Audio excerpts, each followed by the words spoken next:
तो hello student, welcome back to my channel Samrat Academy. Student, जितने बच्चे क्लास 10th में 2027 बोर्ड का पेपर देने वाले उनके लिए तो सबसे ज्यादा इंपॉर्टेंट है मेरे प्यार। तो आज मैं आप लोगों को बताने वाला हूं क्लास 10th हिंदी के जो मोस्ट इंपोर्टेंट एक टॉपिक आता है, उस टॉपिक का नाम है मेरे प्यार जीवन परिचय। और यह जो टॉपिक है मेरे प्यार बिल्कुल फिक्स टॉपिक है। और आज की इस वीडियो में मैं आप लोगों को 5 महत्वपूर्ण जीवन परिचय बताने वाला हूँ। और जीवन परिचय की अगर हम बात करें तो किसी भी टीचर, कोई भी हिंदी का टीचर है, अगर उससे आप पूछ लोगे कि बताइए सर कि कौन सा महत्वपूर्ण जीवन परिचय, तो कोई भी आपको बता देगा, क्योंकि यह एक फिक्स टॉपिक होता है और 100% फिक्स टॉपिक होता है कि कौन सा जीवन परिचय आने वाला है। अगर आज की इस वीडियो में मैं आप लोगों को बहुत ही ज्यादा सरल शब्दों में जीवन परिचय लिख के दिखाने वाला हूं, और आज की इस वीडियो में आप लोगों को 10 नंबर क्लियर कराने वाला हूं। कितना? 10 नंबर क्लियर कराने वाला हूं। आपको भी मालूम है कि 5 नंबर का जीवन परिचय लेखक का आता है और 5 नंबर के जीवन परिचय आपके कवि के आते हैं। किनके किनके महत्वपूर्ण है वो बताने वाला हूं, और जीवन परिचय को कितना सिंपल तरीके से लिखा जा सकता है, कितना सरल शब्दों का प्रयोग किया जा सकता है ताकि हमें जीवन परिचय तुरंत याद हो पाए और एग्जामिनर चाहकर भी हमारा 1 नंबर ना काट पाए, क्योंकि ये 10 नंबर बिल्कुल फ्री के ही मिलता है। क्योंकि आगे से ही मालूम चल जाता है कि कौन सा जीवन परिचय आने वाला है, सिर्फ आप लोगों को याद करने की जरूरत होती है। तो मेरे प्यार वीडियो को जरूर लाइक कर देना, चैनल पर नहीं होगा तो चैनल को जरूर सब्सक्राइब कर लेना, क्योंकि जीवन परिचय का आज से आप लोगों का ये टॉपिक बिल्कुल हो गया समाप्त। एक ही वीडियो में जितने महत्वपूर्ण जीवन परिचय हैं वो सब कुछ बताने वाला हूं। तो चलिए स्टार्ट करते हैं। सबसे पहले हम देखेंगे जीवन परिचय। तो 2027 बोर्ड में आने वाले जो सबसे महत्वपूर्ण जीवन परिचय उनको हम लोग देखने वाले हैं। सबसे महत्वपूर्ण जीवन परिचय कौन है, देखिए। तो पहले नंबर पे आ जाते हैं आपके आचार्य रामचंद्र शुक्ल जी। मेरे प्यारे बच्चों, ये 100% फिक्स है। यहाँ पे लिख भी देता हूं कि यह सब 100% फिक्स है कि ये टॉपिक आपके पेपर में आएंगे। इनसे बाहर आप लोगों का जीवन परिचय नहीं पूछा जाएगा। आचार्य रामचंद्र शुक्ल जी का। दूसरा हो गए आपके जयशंकर प्रसाद जी। और यहाँ पे तीसरा हो गए आपके डॉक्टर राजेंद्र प्रसाद जी। ये जो तीनों लोग दिखाई दे रहे हैं, ये तीनों लोग लेखक हैं। ये तीनों लोग क्या हैं? लेखक हैं मेरे प्यारे बच्चों। ठीक है। इसके बाद कवि की अगर हम बात करें तो सूरदास जी, और एक आपके यहाँ पे हो गए तुलसीदास जी। सूरदास जी और तुलसीदास जी, ये हो गए दो कवि के, बहुत ज्यादा इंपॉर्टेंट है। अगर आपने इनका याद कर लिया, अब इनसे बाहर आप आइए नहीं करेगा आपके पेपर में, इससे बाहर नहीं आएगा। ठीक है। 4 ऑप्शन देता है जीवन परिचय का, चारों में से कोई ना कोई एक जरूर मैच खा जाएगा। बस इतने ही महत्वपूर्ण है, यहां से आपके 10 नंबर बिल्कुल क्लियर हो जाएंगे। तो चलिए स्टार्ट करते हैं। सबसे पहले हम देखेंगे आचार्य रामचंद्र शुक्ल का जीवन परिचय। जीवन परिचय लिखने का क्या तरीका है, आप बोर्ड एग्जाम की कॉपी में कैसे जीवन परिचय लिखोगे, वो भी बेस्ट तरीका, ताकि टॉपर जिस प्रकार जीवन परिचय लिखता है उस तरह में आप लोगों को बताने वाला हूं। समझिए, ये मेरे प्यारे बच्चों जीवन परिचय लिखने का तरीका। ये मैं फोटो लगा रखा हूं ताकि आप समझ जाइए, आपको एग्जाम में फोटो लगाने की जरूरत नहीं है उनका। ये तो मैं आप लोगों को इस तरह लगा दूं कि आप जान जाओ कि आचार्य रामचंद्र शुक्ल जी कैसे दिखते हैं। तो ये है भाई आचार्य रामचंद्र शुक्ल जी। और जीवन परिचय हम देखने वाले हैं सबसे पहले आचार्य रामचंद्र शुक्ल जी का। आपका जब भी कॉपी मिलेगा तो इधर कॉर्नर में आपको संक्षिप्त परिचय लिखना बहुत ही ज्यादा कंपलसरी है। ये जो आप संक्षिप्त परिचय का कॉलम देख रहे हो, तो ये संक्षिप्त परिचय का कॉलम बनाना बहुत ही ज्यादा कंपलसरी, इस बात को ध्यान में रखना। संक्षिप्त परिचय में क्या क्या लिखना है आप लोगों को, तो देखो, नाम लिखना है। और याद रहे ये जो हेडिंग है इसको आप ब्लैक पेन से लिखिएगा। नाम, जन्म, जन्म स्थान, पिता का नाम, शिक्षा और मृत्यु और रचनाएं, इनको आपको ब्लैक पेन से लिखना है, ब्लैक पेन से। और इनको ब्लू पेन से। नाम में क्या लिखोगे आप? आचार्य रामचंद्र शुक्ल जी। जन्म की अगर हम बात करें, जन्म कब हुआ था इनका? 1884 ईस्वी में, याद कर लो, 1884 ईस्वी में इनका जन्म हुआ था। जन्म स्थान की अगर हम बात करें तो अगोना गांव में, बस्ती जिला। ठीक है, बस्ती जिले में अगोना गांव में हुआ था। ठीक है, उत्तर प्रदेश में। इसके बाद अगर हम बात करें शिक्षा, इंटर तक इन्होंने पढ़ाई किया था। आचार्य रामचंद्र शुक्ल जी थे, इंटर तक उन्होंने पढ़ाई किया। मृत्यु की अगर हम बात करें तो सन 1941 ईस्वी में इनकी मृत्यु हो गई। रचनाएं की अगर हम बात करें तो यहाँ पे आपका चिंतामणि, रस मीमांसा और त्रिवेणी इनकी महत्वपूर्ण रचनाएं हैं। यहां तक चीजें क्लियर हैं आप लोगों को? यहां तक चीजें क्लियर हैं? तो ये संक्षिप्त परिचय में आप लोगों को बॉक्स बना के लिख देना है। इसके बाद मेन पॉइंट आप लोगों का यहां से स्टार्ट होता है। मेन पॉइंट यहां से है कि आप डालोगे जीवन परिचय। जीवन परिचय यहां से आप हेडिंग डालोगे और जीवन परिचय यहां से लिखना स्टार्ट करोगे। क्या लिखोगे कि आचार्य रामचंद्र शुक्ल का जो जन्म हुआ था वो 1884 ईस्वी को, कहाँ पे? उत्तर प्रदेश के बस्ती जिले के अगोना गांव में हुआ था। मतलब देखिए यहीं से आप उठाओगे कि आचार्य रामचंद्र शुक्ल का जन्म कहाँ हुआ था, तो 1884 ईस्वी में बस्ती जिले के अगोना गांव में हुआ था। ठीक है। उनके पिता का नाम, अगली लाइन क्या होगी देखो, उनके पिता का नाम चंद्रबली शुक्ल, वही लिखा गया है। उनके पिता का नाम क्या था? चंद्रबली शुक्ल था। ठीक है। और इनकी माता अत्यंत विदुषी और धार्मिक महिला थी। इनकी जो माता थी वो अत्यंत विदुषी और धार्मिक महिला थी। लिखोगे आगे कि इनकी जो प्रारंभिक शिक्षा राठ नामक तहसील में हुई। मतलब इनकी शुरुआती जो शिक्षा हुआ था, उन्होंने जो पढ़ाई किया था वो राठ नामक तहसील में किया था। और यह मिशन स्कूल से 10वीं की परीक्षा पास किए। मतलब मिशन स्कूल से उन्होंने 10वीं की परीक्षा उत्तीर्ण किया और गणित में कमजोर होने के कारण आगे नहीं पढ़ पाए। मतलब गणित में कमजोर होने के कारण वो आगे नहीं पढ़ पाए। बाद में इन्होंने मिर्जापुर के न्यायालय में नौकरी आरंभ कर दी। बाद में उन्होंने कहां पे नौकरी आरंभ कर दी? तो मिर्जापुर के न्यायालय में नौकरी आरंभ कर दी। और कुछ वर्षों बाद यह नौकरी छोड़कर, ठीक है, कुछ वर्षों बाद यह नौकरी छोड़कर मिशन स्कूल में चित्रकला के अध्यापक बन गए। मिशन स्कूल में चित्रकला के क्या बन गए? अध्यापक बन गए। इसके बाद आगे लिखोगे, उसी में आगे लिखोगे कि अध्यापन कार्य करते हुए इन्होंने अनेक कहानी, कविता, निबंध एवं नाटक की रचना की। कुछ समय तक एक काशी नागरी प्राचारणी पत्रिका का भी इन्होंने संपादन किया। और स्वाभिमानी और गंभीर प्रकृति का हिंदी का यह दिग्गज साहित्यकार सन 1941 ईस्वी में स्वर्गवासी हो गया। मतलब इनकी मृत्यु कब हो गई? सन 1941 ईस्वी में। रचनाएं की अगर हम बात करें तो चिंतामणि, रस मीमांसा और विचार विधि महत्वपूर्ण इनकी रचनाएं हैं। देखिए जीवन परिचय आपका 5 नंबर का है, लेकिन 5 नंबर मिलता कैसे वो समझिए। 3 नंबर जीवन परिचय पे मिलता है और 2 नंबर रचनाएं पे। तो ये रचना जो लिखे हो आप, चिंतामणि, रस मीमांसा, विचार विधि, इस पे 2 नंबर आपको मिलेगा। रचना नहीं लिखोगे तो 2 नंबर आप लोगों को नहीं मिलेगा। तो इसलिए जीवन परिचय के साथ साथ रचनाएं भी लिखना बहुत ही ज्यादा कंपलसरी है। चीजें क्लियर हो गया आप लोगों को, समझ में आ रहा है? चलिए, तो पहला आप लोगों का समाप्त हो गया आचार्य रामचंद्र शुक्ल जी का जीवन परिचय। ऐसे लिखा जाता है। ठीक है, कितना सिंपल तरीके से लिखा गया था देखिए। आगे हम बढ़ेंगे। अब आगे आपके जयशंकर प्रसाद जी। कौन आ गया? जयशंकर प्रसाद जी आ गया। ये चित्र देख सकते हो, यही है आपके जयशंकर प्रसाद जी। इसलिए मैं चित्र लगाया हूं ताकि एक बार आप देख लो कि जयशंकर प्रसाद जी कैसे लगते थे। तो ये हैं जयशंकर प्रसाद जी। सेम प्रोसेस वही रहेगा हम लोगों का। यहाँ कॉर्नर में हमें संक्षिप्त परिचय लिखना पड़ेगा बोर्ड एग्जाम के कॉपी पे, इतना याद रखिए। संक्षिप्त परिचय में हम लोग सबसे पहले नाम लिखेंगे। नाम में हमने लिखा है यहाँ पे जयशंकर प्रसाद। फिर दूसरा ऑप्शन है जन्म कब हुआ था? 1889 में हुआ था इनका जन्म। तीसरा जन्म स्थान का है, काशी में इनका जन्म हुआ था। पिता के नाम की अगर हम बात करें तो पिता का नाम बाबू देवी प्रसाद जी। शिक्षा की अगर हम बात करें तो शिक्षा इनकी 8वीं तक थी। पढ़ाई कहाँ तक किया था उन्होंने? 8वीं तक। मृत्यु की अगर हम बात करें 1937 में इनके देहांत हो गया। रचनाएं की अगर हम बात करें तो कमायनी, आंसू, लहर, झरना इनकी महत्वपूर्ण रचनाएं हैं। अब जीवन परिचय लिखना कहां से स्टार्ट करोगे? तो यहां से जीवन परिचय हेडिंग डालोगे, वहीं से प्रारंभ करोगे। पहले नाम लिखोगे, फिर जन्म लिखोगे, फिर जन्म स्थान। देखो लिखोगे कि जयशंकर प्रसाद को जो जन्म हुआ था वह सन 1889 ईस्वी में कहां पे? काशी के प्रसिद्ध सुगनी साहू परिवार में हुआ था। काशी के प्रसिद्ध सुगनी साहू परिवार में इनका जन्म हुआ था। इसके बाद लिखोगे कि इनके पिता काशी के प्रतिष्ठित धनी व्यक्ति थे। काशी के प्रतिष्ठित धनी व्यक्ति थे।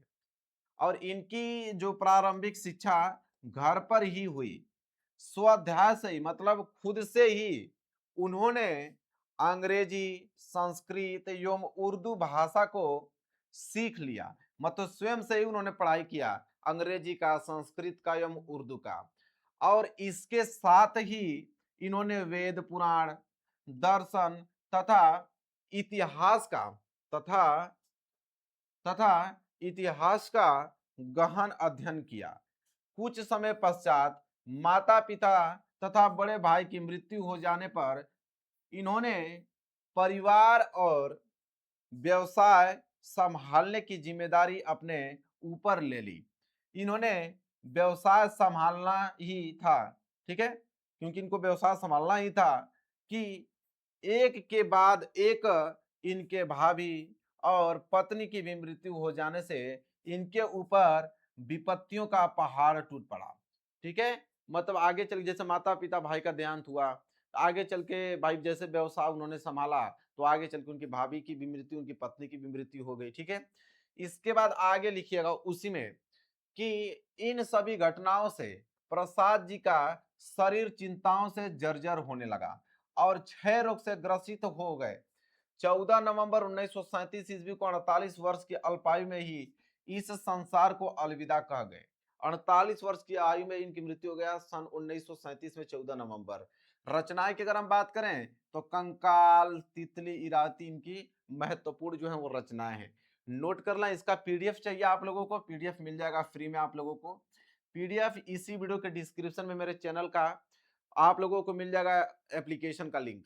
ठीक है, इसी वीडियो के डिस्क्रिप्शन में मेरे एप्लीकेशन का लिंक मिल जाएगा, वहां से मेरे एप्लीकेशन को डाउनलोड कर लेना। वहां पे सारा पीडीएफ फ्री में उपलब्ध मिल जाएगा आप लोगों को। चीजें क्लियर हो रही हैं, आगे बढ़िए। अब आगे आगे आपके डॉक्टर राजेंद्र प्रसाद जी। देखिए डॉक्टर राजेंद्र प्रसाद जी कैसे दिखते हैं, ऐसे।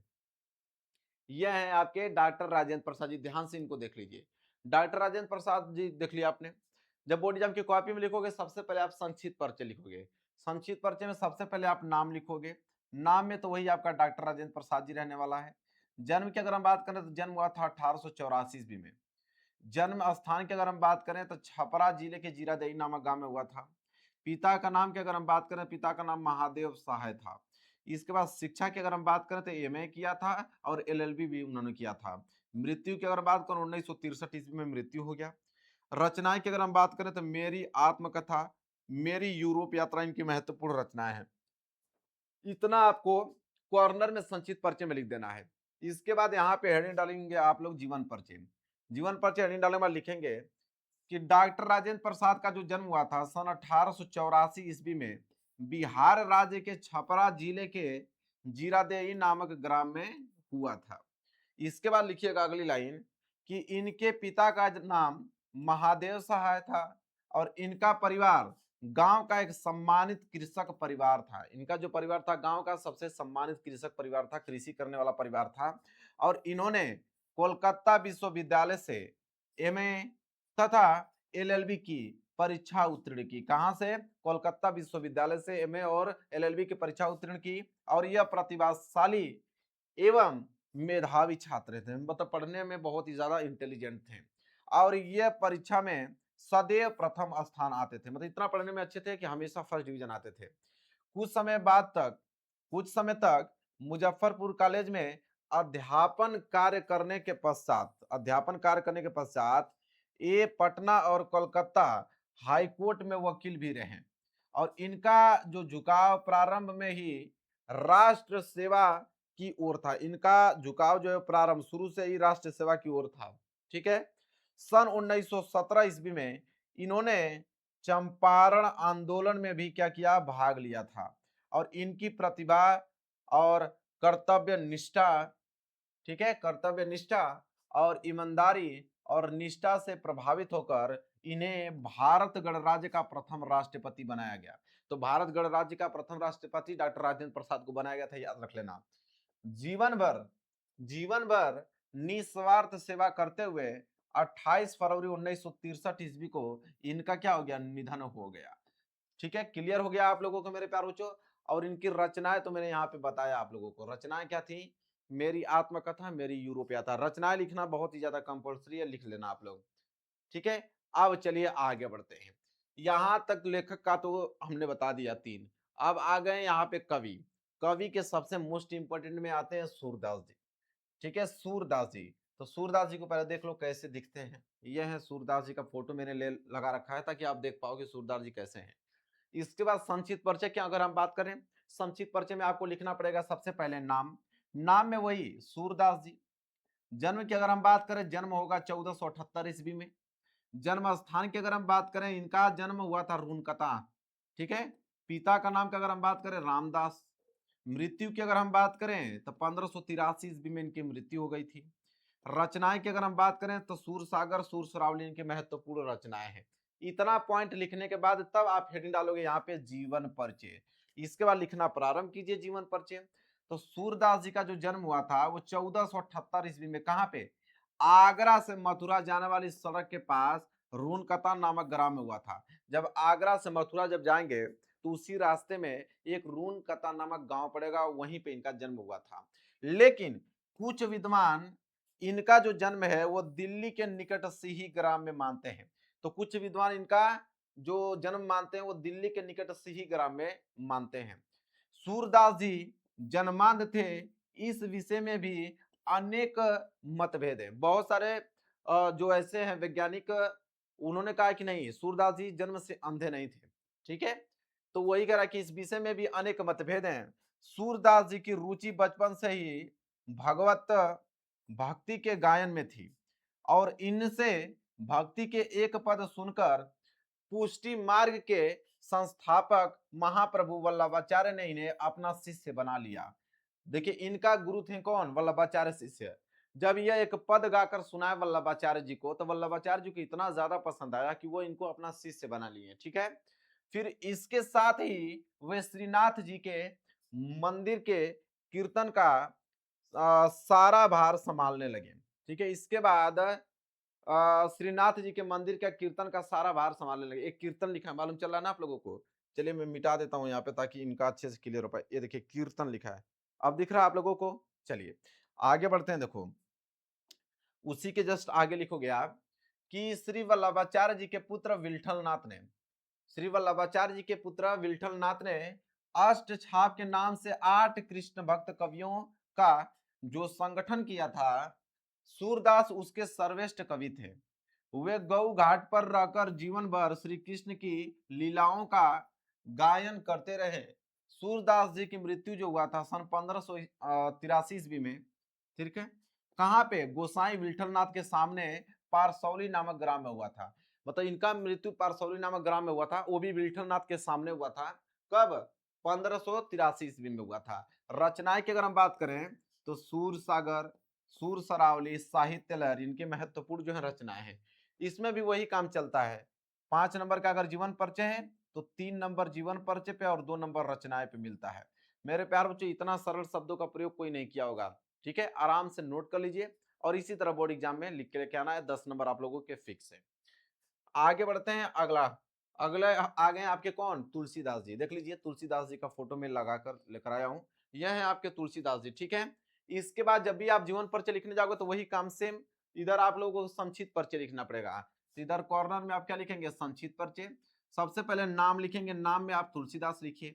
जन्म की अगर हम बात करें, जन्म में आप 1532 ईस्वी लिखिए।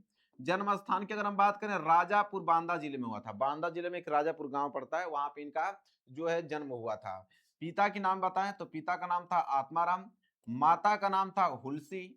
इसके बाद मृत्यु की अगर हम बात करें 1623 ईस्वी में मृत्यु हुआ था। रचनाएं की अगर हम बात करें, रामचरितमानस, कवितावली, गीतावली, दोहावली, इनकी महत्वपूर्ण रचनाएं हैं। तो यहाँ संक्षिप्त परिचय में पहले बात की आप लोग यहाँ पे बॉक्स बना के लिख लेना। इसके बाद इधर आइए, हेडिंग डालिए जीवन परिचय। जीवन परिचय डालने के बाद यहाँ पे लिखना चालू करेंगे कि तुलसीदास जी का जो जन्म हुआ था वो सन 1532 ईस्वी में बांदा जिले के राजापुर गांव में हुआ था। और कुछ विद्वान इनका जन्म जो है वो एटा जिले के सोरो ग्राम में मानते हैं। इनके भी जन्म में जो जन्म स्थान में मतभेद था। कुछ तो मानते हैं कि इनका जो जन्म हुआ था बांदा जिले के राजापुर गांव में हुआ था। कुछ विद्वान मानते हैं कि एटा जिले के सोरो ग्राम में हुआ था।